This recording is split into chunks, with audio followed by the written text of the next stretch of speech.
Fala, torcida colorada, começando o primeiro Cabeça Vermelha Podcast. Eu sou o Gabriel e eu tô aqui com o meu amigo Yuri. Tudo certo, nação? Estamos aí trazendo um conteúdo para vocês aí um pouco diferente, não querendo trazer um informativo, né, mas mais opinião. Trocar uma ideia, né? Uma troca de ideia de Colorado com Colorado para Colorado, né? Então, eu, Yuri e meu amigo Gabs, tamo aí. E hoje a gente trouxe umas pautas interessantes para vocês, tá? Hoje no programa, tá? A gente vai falar do Mano Menezes, tá? Nossa passagem pelo Internacional. Vamos falar também do que, Gabi? Me ajuda? A gente tem a chegada aí do novo comandante, né? O Tchatcho. Exatamente. Vamos ter uns reacts, tá? Um pouquinho de spoiler para vocês. E a contratação, o Bruno Henrique, o Rocher, né? E a preparação também pro jogo contra o Bragantino, né? Tá. Então, antes de falar propriamente dito, dos números de Mano Menezes com o Esporte Clube Internacional, eu queria saber de ti, Gabs. O que tu acha do que foi a passagem do Mano Menezes? Cara, eu acho que o Mano ele chegou muito desacreditado no Inter. Eu mesmo não queria ele. Verdade. Pela história dele com o Grêmio, principalmente, e também pelos péssimos trabalhos que ele fez antes de vir pro Inter. Mas eu acho que foi uma aposta que deu muito certo. Ano passado deu muito certo. Ele chegou no momento que o Inter estava muito desacreditado e, cara, deu aquela segurança, pelo menos, que a gente conseguiu... Alinhou, né? Alinhou. Conseguiu, pelo menos, fazer o básico ali com o time e fez uma ótima campanha no Brasileirão. Foi a melhor da história dos pontos corridos do Inter. E concordo plenamente com o que tu falou, tá? Eu também tava desacreditado, porque tava foi logo depois do Medina e o Mano conseguiu ajustar o time do Inter, né? E eu também tinha esse receio aí por ele ser gremista e tudo mais, mas eu tava curtindo muito o Mano, porque ele tava fazendo algo diferente do que os treinadores costumam fazer, que é aquela coisa de postar nos stories, as coisas assim, o dia a dia. Se aproximar da torcida. Ele tava se aproximando com a torcida, aquilo ali eu achei muito interessante. E meio que foi dando certo, uma coisa foi ajudando a outra com o trabalho, né? E claro, em 2022 ele acertou o time, né? Acertou muito bem. Teve aquele jogo contra o Colo-Colo lá, que foi maravilhoso. Contra o Atlético Mineiro também. Palmeiras a gente goleou. O Palmeiras também. O Flamengo também, que a gente ganhou de 3-1, né? A gente teve boas partidas, né? Boas atuações. Ele achou boas peças também, tipo o Alemão. Sim, o Alemão tava jogando muito bem. E é aquela coisa, né? Ele conseguiu botar as ideias de jogo dele, né? E ganhar dos adversários, né? Conseguir se impor. E uma coisa que ele tinha em 2022 que ele não teve em 2023 é o desempenho. E eu até queria ver contigo, Gabs, o que tu acha? Porque eu tava pensando nessa daí, quando teve essa troca aí dos treinadores, que o que o torcedor prefere? Se é resultado ou se é desempenho? Eu acho que se a gente pegar uma partida ou um período curto de partida, né, uma sequência de jogos ali curta, acho que qualquer torcedor vai ir no resultado e não no desempenho, né? Só que por uma temporada, né, no meu ponto de vista, quando a gente tem resultado e não tem desempenho, é aquela coisa, a gente sabe que se nesse jogo a gente teve resultado e não teve desempenho, o outro a gente não vai ter o resultado porque a gente não tá tendo desempenho. Sim, e o desempenho é um caminho inverso, né? É que o desempenho, ele é muito mais ali a situação como um todo, enquanto o resultado é aquele jogo a jogo. Só que uma hora tu não vai achar o resultado, uma hora tu não vai achar o gol. E era o que tava acontecendo com o Mano. Teve uma hora que ele não tava mais achando o gol. E daí, por ele não tá achando mais o gol, ele começou a se perder ali nas escolhas dele. Muitas vezes ele podia ter sido um pouco mais inventivo ali numa situação, naquele momento que o Inter tinha muitos jogadores lesionados, e daí ele também começou a querer querer manter muito aquelas peças que nitidamente não estavam dando certo. O Pedro Henrique, por exemplo, ele é um jogador que ele começou o ano muito bem e era reserva com o Mano. Daí quando ele virou titular, ele já não estava mais naquela fase. E acabou desgastando vários jogadores, tipo o Di Penha. Di Penha, que eu acho um ótimo jogador, mas justamente por ele não estar rendendo e o Mano tá colocando muito ele para jogar, ou insistir muito naquele momento, até porque o Di Penha tem situação familiar e tal, acaba desgastando o jogador. Isso acontece há anos no Inter e o Mano só tava perpetuando isso. E daí junta tudo isso aí do trabalho dele, de não propor algo novo, né? De estar aquela coisa mais manjada, porque o jogo dele, querendo ou não, tava manjado, né? A gente já sabia como é que as peças iam se comportar, que ele começa a jogada na esquerda, ele tenta finalizar na direita pra inversão, né? Isso é até normal no futebol, né? Vários times fazem isso, mas acontece que quando o outro treinador percebe a tua estratégia, tu tem que também te modificar, né? Te adequar para aquela partida, aquela situação. E o Mano, ele era muito persistente naquilo que ele acreditava, só que às vezes o que ele acredita, às vezes não, né? Na verdade, o que aconteceu foi que ele estava acreditando em algo que não estava dando certo, né? E outra coisa, tu falou do Di Penha, né? Eu não queria falar, não queria falar não, né? Mas não é a pauta que a gente trouxe pro programa, mas eu acho importante, cara. O Depena é uma coisa assim, ó. Eu não sei tu, porque tu acompanha muito mais futebol internacional e tudo mais, mas eu não tinha nenhum conhecimento sobre o Depena. Eu não sabia que jogador que era, né? O que ele... função, se ele era mais ofensivo, mais defensivo. Ele veio pro Internacional sem nenhuma expectativa, né? Eu lembro dele no Dinamo de Kiev, que eu assisti algumas poucas partidas e eu não gostava dele. Quando eu lembrei dele das partidas que eu vi, eu não gostava dele, mas ele, no ano passado, principalmente, calou minha boca. Exatamente, ele não teve nenhuma expectativa e superou muito, né? A gente viu um jogador que tinha qualidade, tinha inteligência, tinha garra, né? Ele sabia também pegar na bola e, até tanto que vários outros clubes se interessaram no Corinthians, o São Paulo. No Depena, elogiado por vários técnicos brasileiros, porque tinha uma qualidade. Só que em 2023, né, junto com o Mano, mostrou o Depena, até se pudesse mudar de nome, ia ser da pena, né? Porque dá pena de ver ele jogar, dá pena de ver ele bater na bola, ele é uma bola que é pra afastar, ele bate fraco, uma bola que é pra colocar, ele dá um bagão, sabe? Mas é que o problema do Di Penha nesse ano é que ele tá passando por uma situação meio que, se eu não me engano, o pai dele tá bem doente. Não sei se já mudou ou se continua nessa situação. Isso pesa bastante, né? Isso pesa bastante. Mas aí que eu acho que é o momento de, sei lá, de certa forma blindar o jogador. Mesmo que ele amargure um banco, sabe? Mas não desgastar a imagem dele.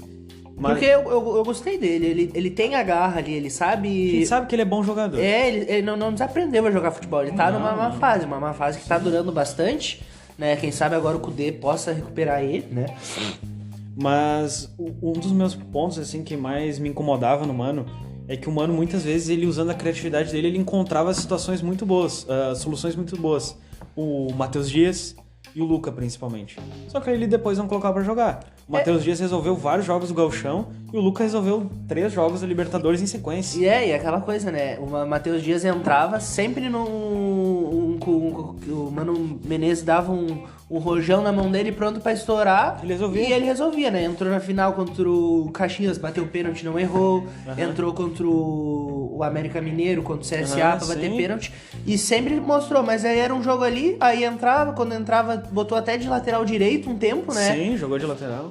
Então, assim, não dava pra entender o Mano. E eu acho que o Mano também começou a se perder, né? O Luca jogou de ponta também. O Luca acho que nunca jogou de centroavante. A nossa Libertadores, a nossa classificação ali é por causa do Luca. Sim. E daí em jogos que poderia, por exemplo, pra pegar uma minutagem, né? Que foi até um ponto interessante que ele falou no jogo contra o América Mineiro. Eu tive que tirar o Luca e botar o alemão, né? E o alemão matou o nosso jogo contra o América Mineiro. Eu tive que tirar o Luca porque ele tava muito ofegante, primeiro jogo como titular. Mas foi ele mesmo que armou isso, porque se ele tivesse botado no Gauchão, desse uma sequência em jogos do Brasileiro, ele já ia estar mais preparado, ia estar com um preparo melhor, né? E acabou que ele mesmo cavou a própria cova, né? Essa que é a verdade. Eu lembro de uma entrevista que ele falava, a gente tá num buraco, a gente não pode, como é que ele falou a expressão certinha? A gente tá num buraco, a gente não pode cavar mais pra baixo pra sair, né? Mas na verdade o que aconteceu é que ele começou a cavar cada vez mais, né? Aquela coisa do que praxe do Mano Menezes, né? Que nas entrevistas a arrogância dele, né? Aquela coisa que a gente brincava na... será que é convicção ou é... teimosia? Ou é teimosia, né? Sim. Não, e o Mano, ele já começou errado ali, que o Gauchão era pra ele achar alternativas, assim, pro time. A gente já sabia que a gente não tinha o Gabriel, a gente já sabia que o Inter ia investir de verdade em julho, na janela de julho. Tanto que, realmente, Valência, o Arangues veio antes, mas estreou ali em julho. O Rocher, que chegou agora, e o Bruno Henrique. Né? O Inter melhorou muito. Então, se ele já tinha isso alinhado com a diretoria, que foi nos passado isso, né? Que ele não tinha sido demitido naquela sequência lá, que que ele perdeu o Grenal, perdeu pro São Paulo, foi eliminado pro América, porque o presidente disse que ele não tinha os reforços dele ainda. Só que mesmo assim ele não tentou achar alternativas usando a base, usando o time mesmo. E quando chegou os reforços, ele botou o Ener Valencia na ponta direita. É aquela coisa, né? Ele não escalou o jogador na sua posição ideal pra render melhor, né? Foi naquela... não, esse jogador aí eu tenho que encaixar no meu esquema, mas ele não vai servir, então vou botar num lugar que eu acho que dê, que foi na ponta direita, sendo que o Ener Valencia dentro da área, né? Não, e fora que depois daquele jogo que o Ener jogou como ponta, foi a semana inteira deles treinando o Ener com o alemão junto. Isso. E qual a necessidade de tirar o espaço do Ener pra correr pro alemão que não tava num bom momento no Inter? O alemão não teve um bom momento no Inter, acho que foram só em alguns jogos. Ele foi importante ali contra o Metropolitanos, que marcou um gol, contra o América Mineiro no Brasileirão. O alemão, ele fez gols importantes, o alemão né? é um cara muito decisivo, só que tu tem um cara assim que não tá rendendo pra tomar espaço da grande área pro Valência, que é a grande contratação do Inter, não tem cabimento. Não tem né? cabimento. Então agora vamos falar um pouquinho dos números de Mano Menezes no Internacional, tá? Foram 82 jogos, tá? No ano de 2022 e 2023. Lembrando que foram 15 meses. 15 meses de trabalho, né? Então 82 jogos, 40 vitórias, né? 29 empates, 13 derrotas, né? 60,6 de aproveitamento, 122 gols marcados, 71 gols sofridos, né? E que agora vai piorando porque esse ano é horrível, né? O chute pra marcar gol, 7,2 chutes pra marcar gol. O Inter é um dos piores finalizadores do Brasileirão. Esse ano tá terrível, a gente simplesmente não chuta gol, né? E a gente viu várias vezes o Mano falar que a decisão é do jogador, mas o jogador recebe uma instrução, né? Ele não faz só coisa, vou chutar, não vou chutar, é alguma coisa que é passado no treinamento, que vamos procurar alguém melhor colocado, vamos rodar mais a bola, alguma coisa passada. O problema do estilo do Mano é que ele tinha que armar o time tanto pra defender quanto pra fazer gols, mas ele só armava pra defender. E o Mano, em 2022, com o contrato de 2023, ele tinha uma boa defesa, né? Sim. O que aconteceu é que em 2023 ele armava um jogo defensivo e não tinha uma boa defesa, né? Vários jogos a gente deixou de ganhar porque o Mano achava que tava num bom resultado, né? Se acomodou ali com um empate. 1-1, sempre 1-1. 1-1 é o resultado favorito dele, né? Tem mais alguma coisa pra falar do Mano? O que tu acha importante? Tem rancor do Mano?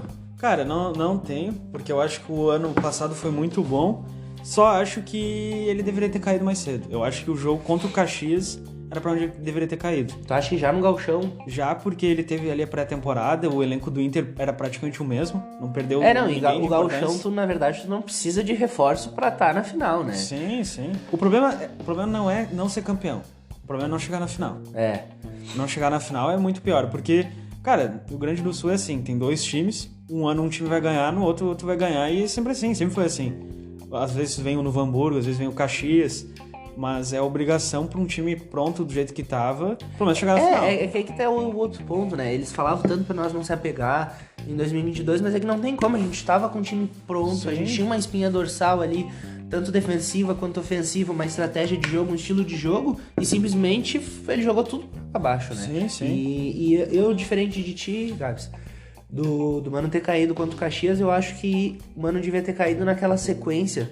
Na verdade, dentro daquela sequência, eu acho que se eu fosse o Barcelos, eu demitiria o Mano naquele jogo contra o América Mineiro lá, que a gente perdeu de 2-0 na Copa do Brasil, né? Aquele jogo lá, pra mim, foi o estopim ali ali era pra ter sido... Até tanto que se tu for ver, cara, se tu parar pra ver, o Inter naquela depois a coletiva de pós-jogo, o Inter demorou um tempão pra dar a coletiva, né? Porque não sabia se ia ficar, se não ia. E então foi muito... Ali achei que era o momento. Depois, além disso, teve acho que mais um jogo no Brasileirão e depois o Grenal, né? Que ele acabou perdendo, né? Inter, porque a sequência foi quem? O Inter pegou, eu lembro que o Atlético Paranaense foi no Brasil. O primeiro foi o São Paulo, né? São Paulo fora. Que a gente perdeu de 2-0, né? Daí o Atlético Paranaense no Beira-Rio. Perdemos de 2-0 também. Aí acho que foi o América, se eu não me engano, né? Foi o América e depois foi o Grenal. Não foi 5 jogos? Vamos ver aqui, gurizada. Eu não gosto de dar as informações erradas pra vocês, porque... Por que não, né? Mas essa sequência aí, eu acho que foi o pior momento, assim, do Mano. O Mano não cai no pior momento dele no Inter, eu acho. Mas é que eu Mas acho é a que o jogo esperança, né? é que eu acho que o jogo contra o Palmeiras foi estampado na nossa cara o problema do Mano. O Inter se fechou dentro de casa, cara. E chegou reforço, ele não fez nada Não pra fez mudar, nada. pra potencializar. Ele né? sabia do cara que ia chegar pra ser o centroavante dele, ele não fez um time pra jogar com o centroavante ali, sabe? E a verdade também é que ali, acho que foi a gota d'água, porque realmente o Barcelos entendeu que a torcida tava querendo dizer, que era tipo assim, ó, a nossa chance é na Libertadores. Brasileirão tem que ter um elenco mais competitivo, que nem o Palmeiras, o Flamengo, ou ter uma sequência boa, que nem tá tendo o Botafogo, que te faça sonhar, entendeu? Mas... A gente até teve ano passado, só que daí do outro lado era o Palmeiras totalmente embalado, ganhando Não, e todo daí mundo. tu vai ver os resultados que o Mano teve ali contra o Curitiba, o América Mineiro. Foram resultados positivos, mas foi aquilo que eu falei, não teve desempenho. Então a gente sabe que um jogo, quando vai precisar ter o desempenho, a gente não vai ter, e teoricamente o resultado não vai vir, né? E a própria personalidade, assim, de volta falando do Palmeiras, da gente ter se fechado com o Palmeiras em casa. Meu, se o Inter vai pegar um Palmeiras na Libertadores, tu não pode estar com esse tipo de mentalidade no Beira-Rio. Exatamente. É matar em casa e sobreviver fora. Mata-mata é assim. Ó, eu já tava com os... Teve um empate com o resultado. Nacional em casa, né? Esse jogo foi bem doido. Esse empate foi doído, né? Uhum. Daí teve a derrota pro São Paulo de 2-0, aí pro Atlético Paranaense de 2-0, o Atlético Mineiro, que a gente tava esquecendo, Do Cudê. o América daí e depois o Grenal, né? É. Aí depois teve o jogo contra o Mineiro Metropolitano, aquela A sequência foi pior do que eu lembrava, na verdade.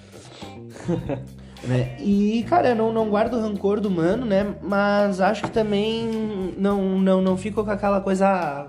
Quem sabe, o Mano futuramente, eu acho que as ideias dele estão bem ultrapassadas pro futebol que se joga hoje em dia. Ele fechou a história dele no Inter. É que assim, ó, eu fico muito mais apegado à personalidade que ele tinha no ano passado. E esse ano ele virou um cara que não aceitava crítica. Era arrogante, Era né? arrogante. Ele até na última coletiva dele chamou o Colar, né, de canalha. Aham. Então, Não, e aquelas coisas é complicado, que, cara. que o repórter também, às vezes o repórter tá ali porque o repórter é uma aproximação do torcedor, né? Sim, e às vezes o torcedor tem uma coisa ali que É a pergunta pertinente. e o treinador faz alguma coisa ali que o torcedor não entende e o repórter pergunta, é que nem aquela, por que tu escalou tal jogador?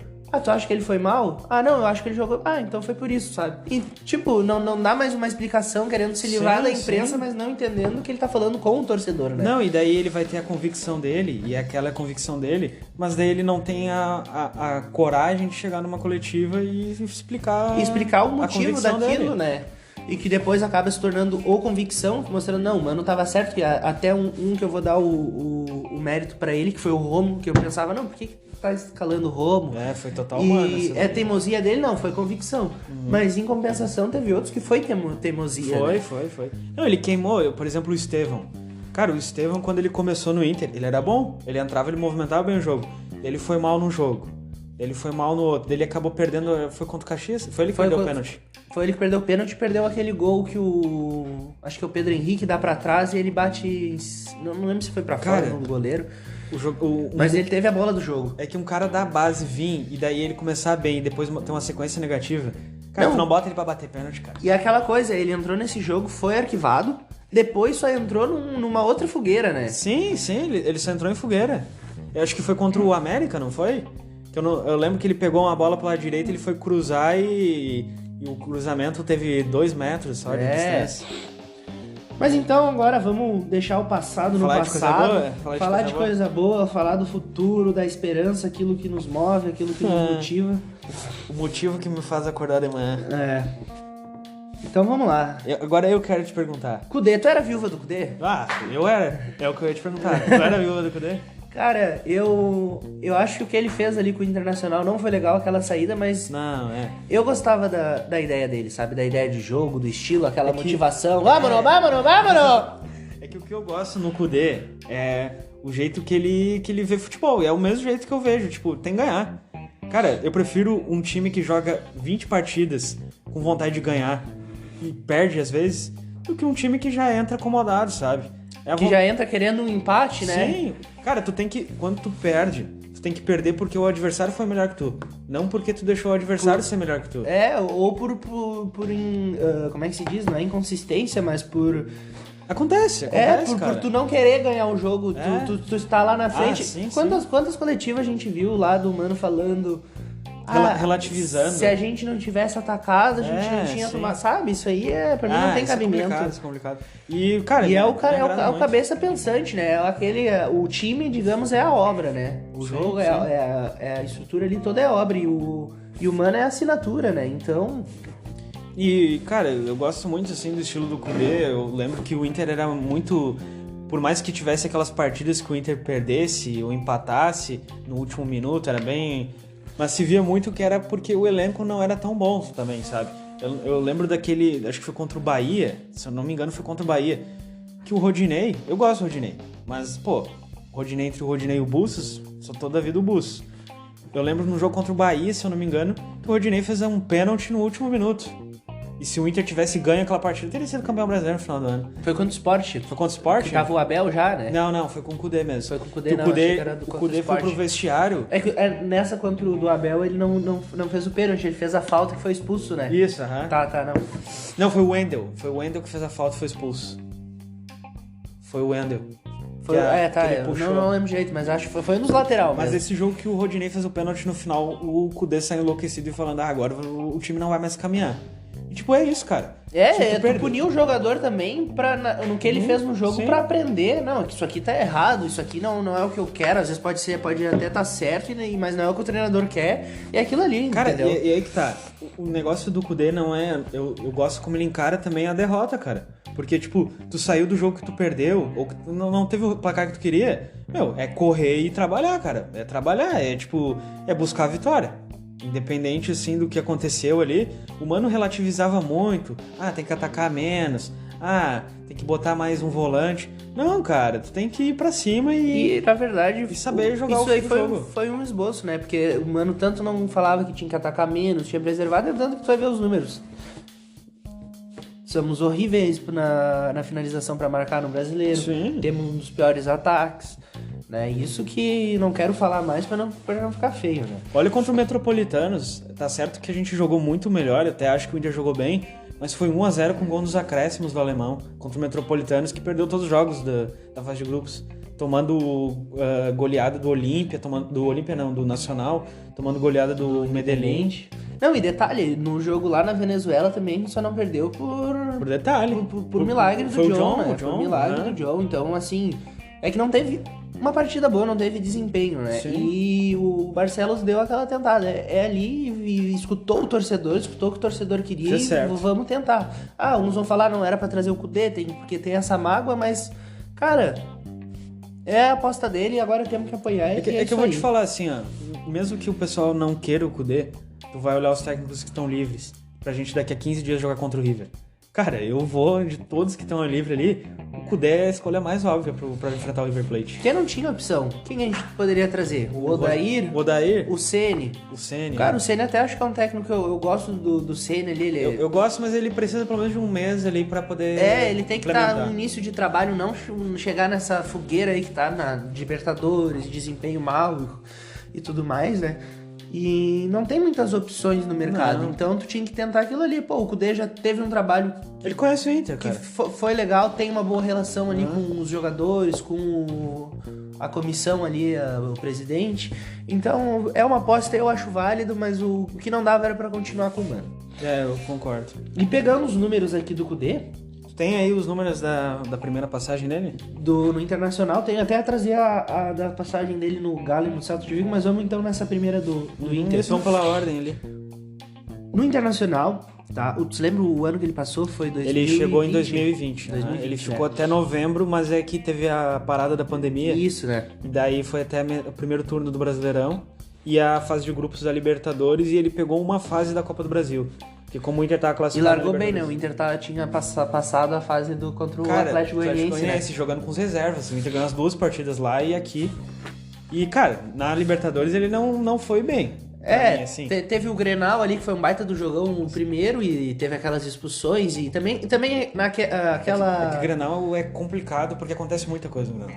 Não, e detalhe, ele pegou uma época de pandemia que era aquela que foi um futebol nunca visto antes, né? Sem torcida, sem aquele... Mas a gente também tem que lembrar, eu falei ali que não foi uma boa Libertadores, mas eu também lembrei que quando ele chegou, ele já tinha uma pré-Libertadores logo de cara contra o Colo-Colo, que ele até fez um time retranqueiro. Foi o Tolima também depois, né? Sim, foi o Tolima. Tanto que ele teve que montar aquele time com o Lindoso e o Musto de volante. Que nenhum colorado gostava de ver aquilo ali, que era feio mesmo. Que parecia o time do Mano Menezes jogando. Mas a gente entendia que era... Calma, primeiro a gente tem que passar. Então, cara, é que aí que tá. Eu lembro, uma das partidas que eu lembro mais, assim, do Kudê nessa passagem dele pro Inter, antes de tu falar os números, é aquele jogo contra o Atlético Mineiro, do Sampaoli, que o Inter ganhou de 1-0 com o gol do Galhardo. E aqui, naquele jogo o Kudê se fechou inteiro, cara.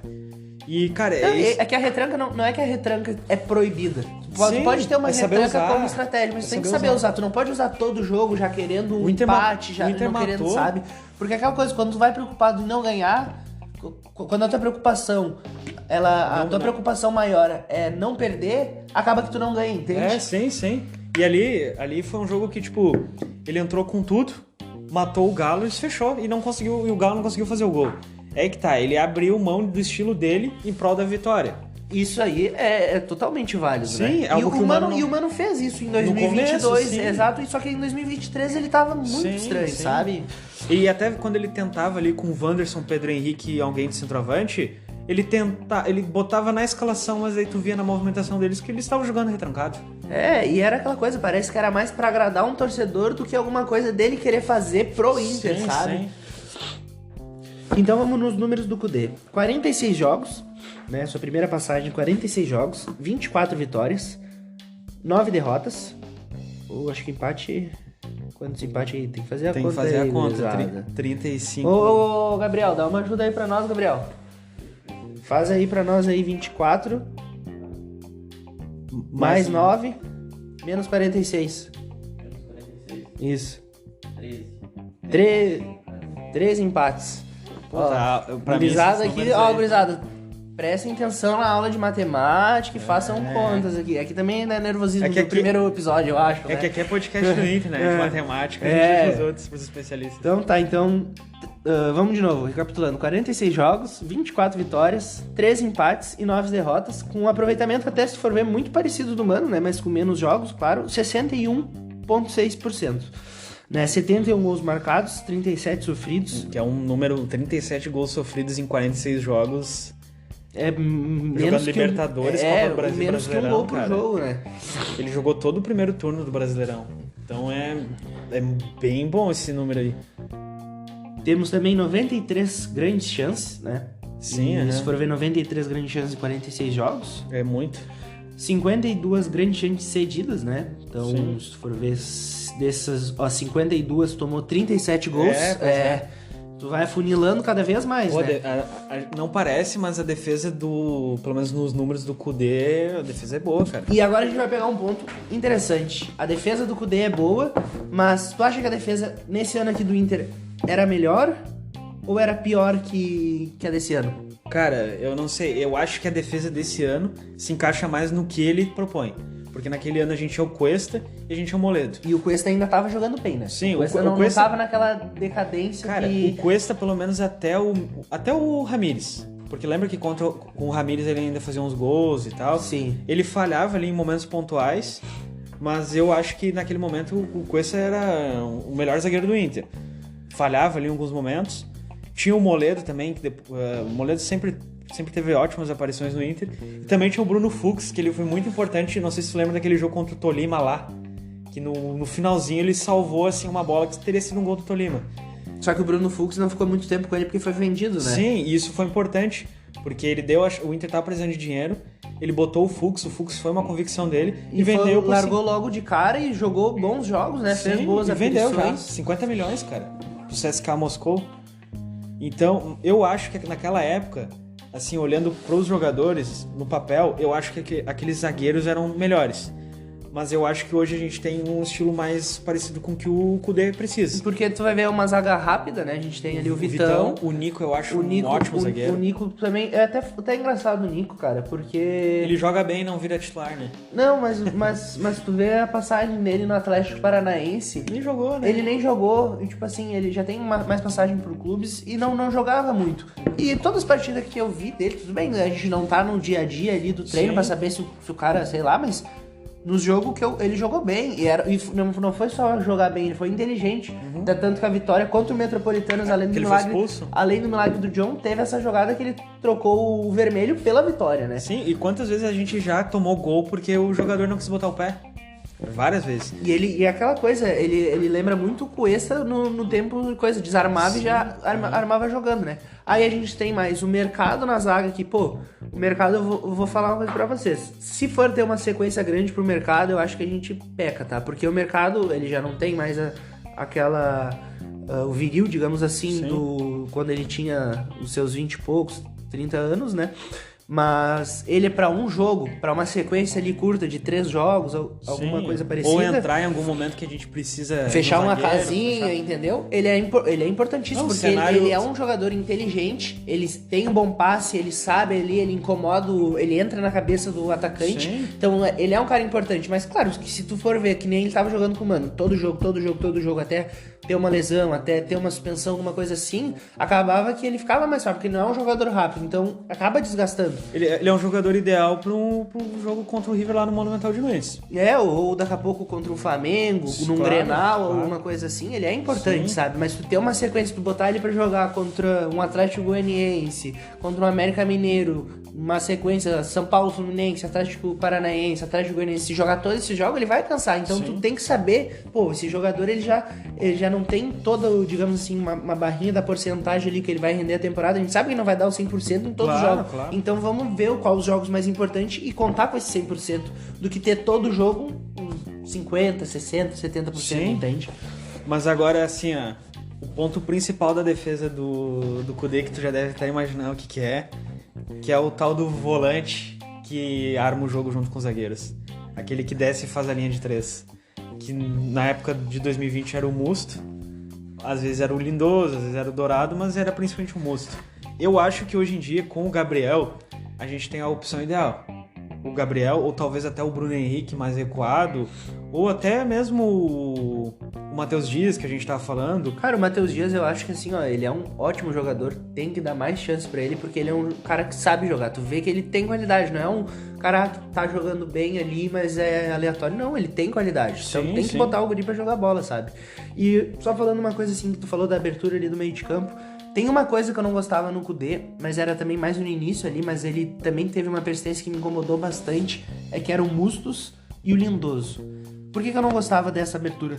Porque no esquema dele parecia que esses dois jogadores estavam ocupando o mesmo espaço. Sim. Então, praticamente, tu tinha dois jogadores num espaço só, o que um jogador do outro time marcava, entendeu? Então, tu não tinha mais uma opção. Era dois jogadores ocupando a mesma função e aquilo ali me incomodava um pouco, sabe? Que daí, às vezes, recuava muito pro goleiro, até pro Marcelo Lomba, né? Não, e outra, o Musto, ele não agregava em nada. Tinha ali só aquele espaço e era o Lindoso, assim, que movimentava aquele meio. O Musto só servia pra dar pau, basicamente. O Musto eu gostei nas partidas que, justamente essa contra o Atlético Mineiro, que ele entra pra fechar a casinha e ele sabe fechar a casinha. Isso aí é, acho que o único ponto positivo do Musto. Eu não sei se tu lembra, mas quem jogou muito naquela partida foi o Zé Gabriel, que até teve videozinho de como ele armou a jogada do gol. É. Foi a primeira vez que o Kudê botou ele de zagueiro e tinha dado certo, né? Depois a gente foi ver que não deu nada certo. Que era uma enjambração ali meio... Mas, cara, eu gosto, assim, eu acho que o Kudê... Eu gosto até quando ele inventa, porque quando ele inventa, ele consegue meio que nos explicar o que ele tá fazendo. E aquela coisa, ele inventa porque ele sabe que aquilo não tá dando certo e ele tenta ir pra uma outra alternativa. Sim. Não é aquela coisa que tinha do Mano. Ele busca opções. Que era aquela coisa tipo assim, ó, não, aquilo não tá dando certo, mas com trabalho, a gente treinando todo dia, jogando, a gente uma hora vai dar certo. Não é assim, cara. Tu tá vendo que não tá dando certo, tu tem que mudar, tu tem que ir pra uma outra estratégia. Ah, não, vamos outra, sabe? Tu tem que estar ali saber se moldar. Não, tanto que o Musto e o Lindoso, por mais que fique muito forte na nossa memória, não ficou tanto tempo. Depois ele já acabou colocando o Edenilson ali pro centro e botou o Bosquilha de um lado e o Marcos Guilherme do outro. E que timezinho ruim que a gente tinha. Olha as opções, né? O Bosquilha, cara, até quando trouxe eu gostei, porque é um jogador Ele europeu, começou bem. Parecia que jogava de pantufa, né? Chutava uma bola fraquinha, até tanto que... Uma vez entrou. Não, como é que foi foi contra o América de Cali o jogo? O América de Cali que entrou no último minuto. No último minuto ele deu um chute fraquinho, e eu pensando, mano, a última bola o cara... Gol. Puta que pariu, tá ligado? Foi a única vez que deu certo, tá ligado? Cara... E vamos continuar falando de Kudê, pegar os números dele, então, agora acho que mais rapidinho pelo... Tu acompanhou ele pelo Celta de Vigo? Eu te confesso que eu não acompanhei muito ele, o primeiro, cara. Eu acompanho o Eu via bastante coisa assim no Twitter, no YouTube. O Kudê saiu, olha o que tá fazendo no Celta ali, até tanto que o Celta teve um pump assim na tabela, né? Sim, subiu rápido. Eu tava vendo, o Celta ele teve uma sequência de 6 jogos, ele assumiu o Celta ele tava na zona de rebaixamento, era um dos piores times do campeonato, ele chegou a ter uma sequência de 6 jogos e 5 vitórias com um empate. E eu lembro que eu assisti o comecinho dele, e eu assisti também o último jogo, que se eu não me engano foi o último jogo do Messi, pelo Barcelona, que foi contra o Celta, que o Celta empatou, que foi quando matematicamente o Barcelona não tinha mais chance de ser campeão. Que até foi bem comentado no Twitter que o Messi saiu do campo, ele não abraçou, acho que era o Van Gaal, o técnico, e foi direto no Kudê para abraçar o Kudê. E até foi emblemático esse vídeo. Sério? Não lembro disso. É. Ele começou muito bem no Celta. A primeira temporada dele, ele pegou o time na zona de rebaixamento e largou quase na zona ali de Europa League. Eu acho que o Celta nem caiu nesse ano, né? Ele não, tava pra cair, né? Com o Kudê ele não caiu. Ele tava pra cair, assim, fortemente. Tanto que não é comum, mas naquela época ele saiu do Inter no meio da temporada. Os times europeus não contratam, assim. Eu peguei aqui na... esses números são da primeira temporada dele. Eu peguei aqui na internet, ele assumiu o time na 18ª e chegou à 8ª posição na temporada 2020-2021. Porque lá é muito disparelho, assim. Tu tem ali o Barcelona, o Real Madrid, né? Mas aí depois tu vai ter um Valência, Atlético de Madrid, Atlético Bilbao, mas comparado com esses outros times aí, cara... Sim. O Celta aqui, ele seria o quê? Um Curitiba? Ele seria pra isso, basicamente, assim. Eu acho que sim. Um América Mineiro. E muita gente se apega, assim, que ele abandonou o Inter. Mas, cara, sim, eles vão onde o dinheiro tá ligado? Isso aí não é só pra jogador, né? É jogador, treinador, até falar treinador, acho que tem que ir mais pelo dinheiro, porque recebe menos que jogador, sim. né? Então...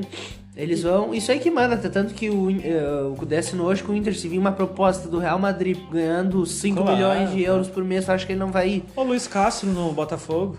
Claro que ele teve a ligação do Cristiano Ronaldo, não tem como negar a ligação do Cristiano Ronaldo. Mas eu acho que se o Cristiano Ronaldo me ligasse, eu não iria. Não iria? Ter ficar no... Sim, tá louco. Tá louco. Eu ia falar que era por causa do Messi, mas... Pois é. E, cara, tem gente que se o Messi liga, vai, né? Eu acho que tem gente que vai, né? Tem gente que vai. Tem gente que diz que aquela coisa... Até vou fazer um paralelo aqui aqui em casa, né? A minha esposa, Lara, um beijo grande, te amo, amor. Ela fala, como eu queria morar lá em Santa Catarina, que os pais dela estão morando lá, né? Lá nos ingleses. Como eu queria lá nos ingleses. Eu tô quase inventando uma dor no joelho por causa dos ingleses, sabe? E, cara, o Kudê no Atlético Mineiro, cara, se tu for ver... todo mundo fala, não teve uma boa passagem no Atlético Mineiro. Cara, o Kudê no Atlético Mineiro teve uma fase ali na Libertadores que ele não conseguiu dar uma... Eu acho que foi muito mais porque também ele caiu num grupo que era pra ser fácil. O Atlético Paranaense jogou muita bola na fase de grupos, eu acompanhei bastante jogos deles. Mas eu acho que o Kudê ele começou bem, só que ele foi desgastando com o tempo porque se esperava mais dele. Não, e teve um fato ali que ele teve uma sequência ruim na Libertadores, né? Até tanto que eles não pontuaram, né? E se tu for ver agora, entrou o Filipão não conseguiu ganhar. Ele não ganhou nenhuma partida ainda. Não ganhou nenhuma partida. Eu ia falar que tinha ganhado, mas não tinha emendado uma sequência. Ele não ganhou, então... ele tem, se eu não me engano, 7 jogos e nenhuma vitória.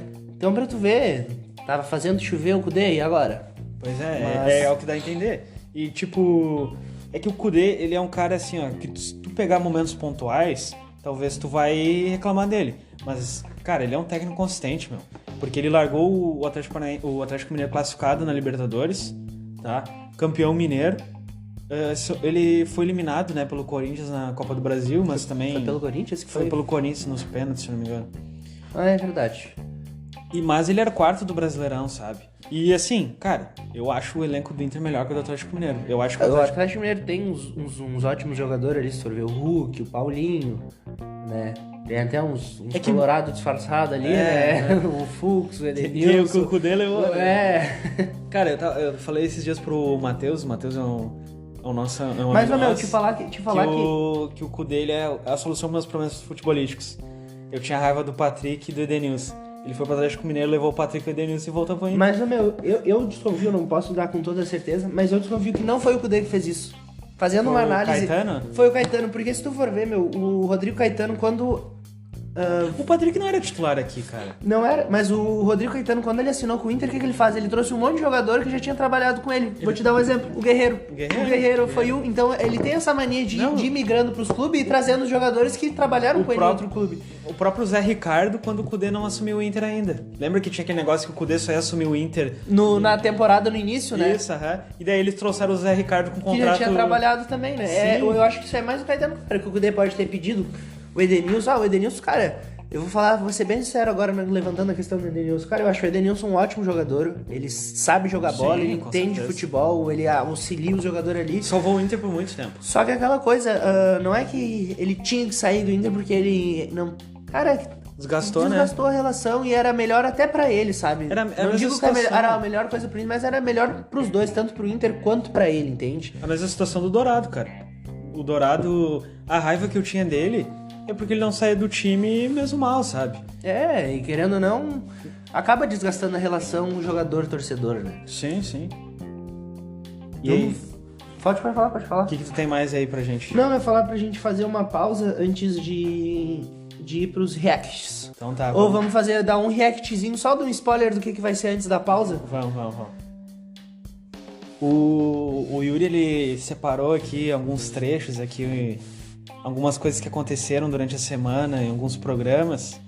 E a gente vai dar uma reagida aqui, a gente vai largar aqui pra vocês e vamos dar uma comentada, né? Porque teve bastante coisa, né? Vamos lá, tô abrindo aqui então, vamos ver se... Porque nesses últimos dias foi uma bagunça, né? Pode botar aí o primeiro vídeo. Vou botar esse aqui então. Peraí que tá abrindo... Tá, vamos colocar o primeiro cortezinho aqui pra gente ver. O Inter tem um grupo fraco. Não adianta me dizerem, fala agora do grupo fraco, Baldasso, porque chegou o Rocher, tem o Arangues e tem o Valência, jogador de Copa do Mundo. Ótimo. Grupo fraco é grupo que não é homogêneo. Não adianta dizerem que o São Paulo e o Botafogo, com grupos mais tímidos, conseguem fazer melhores campanhas. São grupos que não têm a força e o poder de jogadores como Palmeiras e Flamengo, mas são grupos homogêneos. Eu hoje, quando não tenho o Arangues, dono do time no primeiro tempo, eu tenho que botar o Campanharo no segundo. Se isso não é a prova de uma falta de qualidade do grupo, eu não sei o que é. Não é o suficiente? Então, o Inter tem um grupo fraco. Cara, eu já digo, então o Inter, o América Mineiro é um time homogêneo, né? Porque todos os jogadores são ruins. Não, vamos pegar nessa coisa que o Baldasso falou do homogêneo. Quem faz essa massa ficar homogêneo ou não é o treinador, entende? É o treinador. Então ele se contradiz, daí tu vai dizer, não posso contratar um jogador bom porque o meu reserva vai ser ruim. Cara, olha quantos clubes aí tu não tem todos os jogadores igual. Tu vai ter um que eles vão... O grupo de futebol, do time de futebol, tu tem os titulares, que obviamente eles são os melhores, né? Não digo que são os melhores jogadores, mas estão numa melhor fase, porque o futebol é fase. Mas quando tu troca, tu tem outro jogador que ele te agrega outras coisas no jogo. Claro. Tudo bem que ele não vai ter aquela qualidade, aquele nível técnico que o titular tem, mas ele agrega em outras coisas. Às vezes seja na vontade, porque a vontade também, a raça, a garra é importante. Então tu falar que não posso contratar um jogador... Eu sei que ele não falou isso no vídeo, tá? Mas meio que querendo dizer o que ele falou. Sim, deu pra entender o que ele quis dizer. Não posso ter um outro jogador porque vai mudar. Porque não é homogêneo. Cara, quem faz isso aí é o treinador. Não, e outra, o técnico sabe disso. Ele sabe que ele vai ter que tirar o Wanderson pra botar o Pedro Henrique. Ele sabe que ele vai ter que tirar o Pedro Henrique pra botar o Jean Dias. Ele sabe disso aí. Ele já conta. Ele tem que ter uma estratégia. Ele tem que preparar o jogador pra ele entrar no momento que ele diz que ele acha ideal, pra fazer o papel que ele acha ideal. E aquela coisa, o treinador tá ali olhando, ele vai falar, Jean Dias, eu sei que tu não tem a qualidade do Wanderson, mas assim, o pessoal tá dando os marcadores ali do outro time, do Palmeiras, enfim, estão dando bobeira ali, ó. Claro. Começa a puxar mais pra direita, faz tal coisa, ele tem que dar a morta pro jogador, porque ele tá vendo aquilo ali, ele tá vendo o furo, entendeu? E é isso que vai potencializar o jogador. É que a gente sabe que, na verdade, até nos outros cortes que a gente vai ver ali, a gente sabe qual que é o intuito do Baldasso e, cara, eu não concordo. Eu acho que, assim, se tu tem jogador ruim, tem que trazer jogador bom e não justifica o time tá mal porque, trouxeram 3 caras de Copa do Mundo mas agora... o resto do time é ruim. Tu tem 3 caras no que vão fazer se... Eles podem decidir o jogo e depois os outros só segurar. O time joga mal com os jogadores ruins, com os jogadores de Copa do Mundo, e daí a culpa é de quem? A culpa é do grupo, que não é homogêneo? Ali entra um 11, cara. Se for ver o grupo, o grupo do Inter é um dos melhores. O grupo, cara, eu não cai na minha cabeça, o grupo é curto. Pode ser curto comparado com Flamengo, com Palmeiras, que sim, tem uma qualidade no elenco. Mas, cara, não é um grupo curto, tem bons jogadores. Tu pergunta chega pra qualquer treinador, chega nos 20 não, porque um é colorado, né? Mas chega nos 19 treinadores do Brasileirão, fala assim, ó, tu quer o Valencia, tu quer o Luiz Adriano, tu quer o Luca, tu quer o Wanderson, tu quer o Gabriel. Vamos ver o que eles vão falar. Fala os titulares e fala os reservas, vamos ver o que eles vão falar, entendeu? O Maurício, cara, que não é um cara que, entre aspas, assim, não é titular. O Maurício tava com oferta milionária do Bragantino, que é um time bem pior que o Inter em plantel, assim, tá ligado? E, cara, não justifica. Eu acho que hoje o Inter, por mais que ele seja muito mais abaixo de Flamengo e Palmeiras... Cara, a gente teve Potker. Pelo amor de Deus. E tu não viu o Baldasso falar sobre esse tipo de coisa. Voltando depois da mijada do Yuri, a gente vai continuar aqui nosso react do Balbal. Esse aqui é só mais uma riada, não é muito o que ele falou, mas... Eu imagino que vai ser bom. Eu achei bom. Acho legal compartilhar com vocês. Eu boto tudo que eu tenho. Eu boto tudo que eu construí na minha vida na KTO agora. Até não é para as pessoas fazerem isso, mas eu boto que o Cudê não põe mais os pés no Beira-Rio. Porque eu ainda confio na inteligência das pessoas. Cara, esse aí não é muita besteira que ele falou, mas eu achei engraçado e quis compartilhar. É foda, né, meu? É foda o cara dizer uma coisa com convicção, assim. É foda dizer uma coisa com convicção, assim, ainda. Mas é que o Baldassi, ele também pede, né, cara? Ele fala umas coisas assim... E vamos aqui uma outra agora de um outro repórter, pra não dizer que estamos pegando no pé do Baldasso. A arrancada dele no Galo não foi 100%, né? Não. Os primeiros meses dele no Atlético Mineiro não foram bons. Os primeiros dele no Inter foram bons, no Celta de Vigo foram muito bons, mas no Atlético Mineiro a arrancada dele não foi boa. Agora eu te pergunto, Yuri. A arrancada dele no Galo... Qual que são os números do Cudê no começo dele pelo Galo? No começo, pegar um recorte 10 jogos, 15 jogos, 5 jogos. Que tem aí? Vamos pegar os 15, então. 15? Vai. Eu acho que o Dávila, tá? O Matheus Dávila acertou, tá? Não foi 100%, eu acho que é difícil ter um técnico que faça os primeiros 15 jogos 100%. Eu não vi no Inter. Porque os 100%, o empate não conta como 100%, né? Tu tem que ganhar os 15 jogos. É uma sequência de 15 jogos. O time de 79 invicto não é 100%. Não é 100%, né? Então, tu ter que jogar, por exemplo, 15 jogos... Empatou um, já não é 100%. Já não é 100%, né? O Inter, você lembra naquela sequência com o Abel, que o Inter embalou acho que 9, né? Foram 9 vitórias. E foi a maior número de vitórias de um clube brasileiro no Brasileirão. Então tu ter 9 jogos, tu já tem que pensar assim, 9. Até o Galo do Cuca depois bateu os 9, mas não chegou a 10. Não chegou a 10, né? Então, 10 jogos seguidos já é difícil. Sim. Então vamos pegar o recorte. Nesses... agora eu não vou saber te dizer, porque nos 15 primeiros jogos ele teve 10 vitórias, tá? Eu não vou saber como é que foi a sequência, mas ele teve 10 vitórias, 4 empates e apenas uma derrota. Quantos por cento de aproveitamento? 75%, só nos primeiros 15 jogos, né? Ele acertou quando não disse 100%. Isso aí ele tava certo. Mas, cara, tá longe de ser ruim. Que sonho que os 15 primeiros jogos do Inter tivessem sido assim. Tomara que ele consiga agora, né? Tomara que seja um ótimo início. Pois é. Não precisa ser 100%, mas se manter por aí, cara, tá ótimo. Então vamos cara. pro próximo corte, tá? Mas é complicado. Não sei, pessoal também, vocês que estão escutando aí, por favor, comentem aí nos comentários. Tem como fazer isso no podcast ou só no YouTube? Eu vou ver todas as plataformas que a gente vai colocar o podcast. E as que não tiverem comentários, igual eu vou deixar o nosso contato ali do Isso, Twitter. e comentem, ver se vocês gostam desse tipo de conteúdo ali, que a gente quer trazer algo diferente, assim. Claro, e não só podcast, né? Também gravar, a gente... de fazer vídeo, ver a nossa cara ali, a gente tá um pouco tímido, por isso que a gente tá fazendo vídeo. A gente não é muito bonito, sim, mas a gente promete ser bem engraçado. Minha mãe diz que eu sou bonito, mas... A minha também. A minha mulher também, então tem 2 mulheres, pra Então mim já tá basta. ótimo. A minha Então- eu não sei se ela me acha bonito, mas... Eles vão falar que é pegação com o Baldasso, mas é que o Baldasso gera muito conteúdo. E ele sabe. Ele sabe faz de disso, propósito, ele faz isso pra Vamos gente. lá. Chegamos lá no JB, eu já cheguei à final de Copa do Brasil, eu já cheguei à final do Brasileiro com o Edenilson impedido, chegar à final de Libertadores e bosta nenhuma pra mim é a mesma coisa, cara. Daí tu mantém o Cudê. Eu preciso, não manter o Cudê, caramba! Ou ganha a Libertadores da América ou adiós, tchau! Esse chat dele falhado é muito engraçado. E outra, cara, Ele é muito contraditório, né? Porque daí ele vai trazer o Odair, que justamente chegou na final da Copa do Brasil e não ganhou, tá ligado? Não, e ele falar, tipo assim, que quer que o Kudê...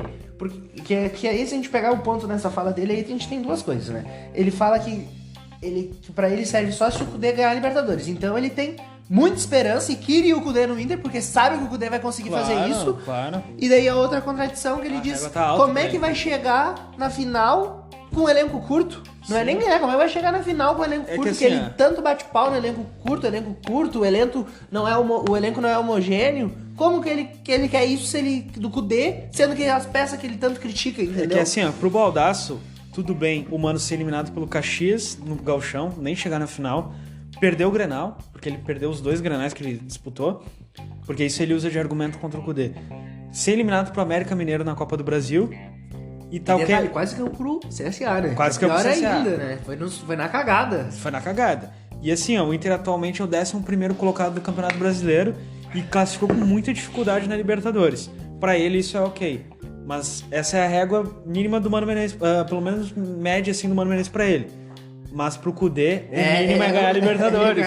Com um elenco curto. Mas é que assim, ó... Olha, esse curto aqui eu tô fazendo aspas, tá, gurizada? Curto. Porque pro Baldasso o elenco é ruim com o Mano, mas pro Kudê é bom. Virou ótimo. Então assim, ó, eu não sei. Tem incoerências aí, né? Eu não sei, cara. Eu não sei se ele é muito Kudê ou ele tá só se contradizendo mesmo. Mas eu acredito que ele deva ser muito Kudê, porque se o técnico foi anunciado hoje e ele já tá contando com o título da Libertadores, ele deve ser muito Kudê. Vamos abrir, acho que o último react, então. Isso. Esse foi o 4º react? É o último agora, tá certo? É o último, tá É o certo. quarto. Então vamos pro último corte. E ô, Yuri, tu acha que o Inter vai ser campeão da Libertadores? Assim, otimista que nem o Baldasso tá? Cara, eu acho que temos que ir um jogo de cada vez, né? Vamos passinho por passinho. Cara, falar pra vocês assim, ó, antes do corte, então. Quando caiu o negócio da Libertadores, que caiu o River, cara, eu fiquei assim, ó, não, é isso aí, é jogão, claro. isso aí o time vai ficar cascudo, vai pegar uma confiança, pô, eliminamos o River, sabe? Só que daí esse meu otimismo, essa minha coisa, tipo, de não ficar amedrontado com o River, foi por água abaixo pelo Inter jogar, entendeu? É porque parecia que o Inter já tava... já tava jogando com medo contra o Atlético Paranaense em casa, cara. Imagina contra o River no Monumental de Nunes. E detalhe, o Inter ia decidir o jogo no Beira-Rio, então como é que ia ser a primeira partida? A gente ia chegar lá cagado, e daí aquela coisa. Tu não pode trazer, e isso não é só a questão do Inter, tudo bem que o Inter tem vários históricos, né? Mas eu acho que é pra qualquer clube e nenhum torcedor que é isso. Tu não pode deixar sempre pro último jogo ou pra última bola, tipo assim, na esperança tu tem que já tentar definir o quanto antes, sabe? Tu tem que tentar definir o jogo já lá contra o River. Não deu também, não vamos sair se atirando, mas não vamos deixar, tipo assim, ó... psicológico, né? Não vamos deixar empatar pra daqui a pouco no Beira-Rio a gente ver se vai ganhar, entendeu? A gente não, tu já tem que estar lá determinado, ó, bom, até perdemos o jogo, perdemos, mas pô, a gente se impôs aqui, mostrou, aqui, eles vão ver que lá na nossa casa o bagulho vai ser mais louco, entendeu? Não, um exemplo claro, até a gente pode usar aqui mais próximo, que foi o jogo do Grêmio contra o Cruzeiro. Aqui, na Arena, o Cruzeiro empatou com o Grêmio e eles fizeram oba-oba. Chegaram em casa e perderam. Foram eliminados. Cara, isso é completamente fácil de acontecer. Pra tu ver, né? Pra Sim, tu ver. é complicado. Nosso co-irmão dando exemplo aí de pensamentos.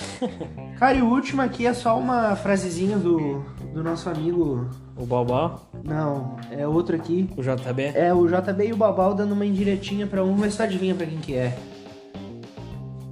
Peraí que vai começar o corte. Foi. A torcida do Inter ficou ensandecida quando descobriu que o Guerrinha falou com o Mano.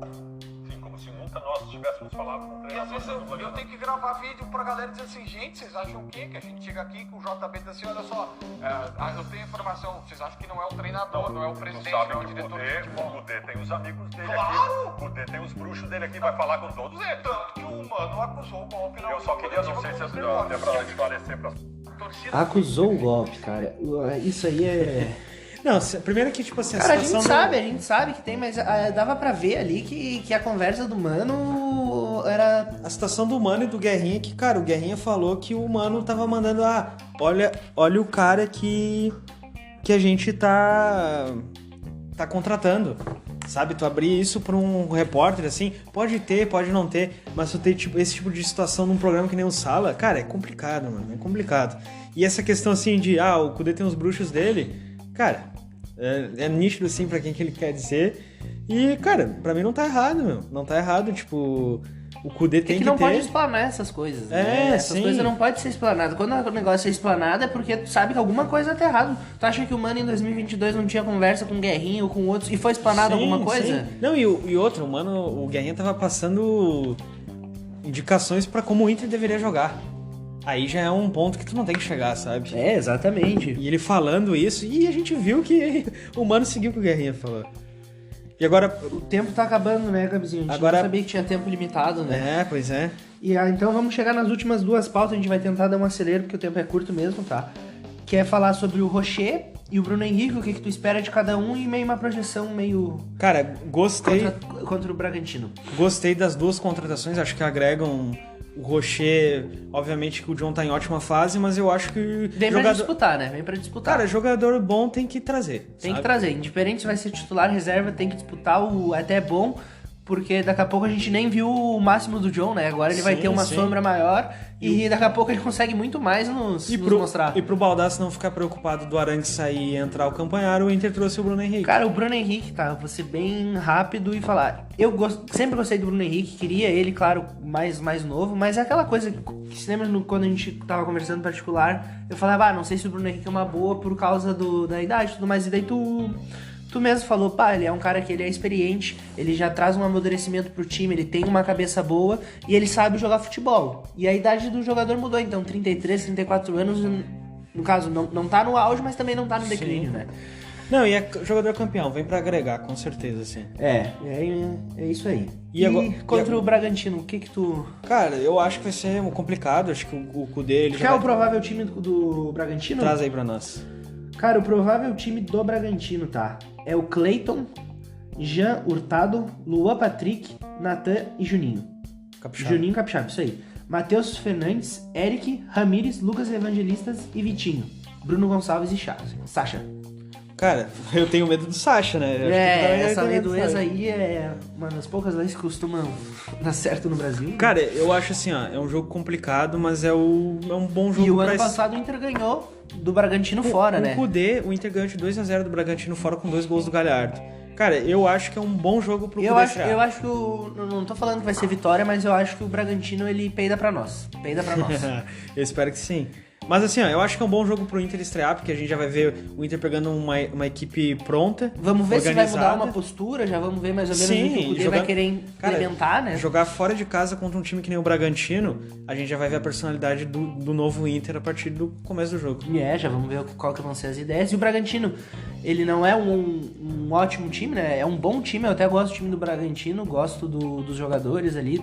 É um bom time. É um bom time, né? E a gente vai ver, vamos ver como é que vai ser a postura, vamos pegar uma casca contra o River e é jogo a jogo, né? Não quero logo, claro, quero uma vitória, né? Mas também entendo que o primeiro jogo é isso aí, né?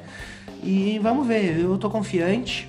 E é aquela coisa, Colorado sempre vai acreditar, né? Sim. Se a gente acreditava antes, como é que não vamos acreditar agora? Vamos, Inter!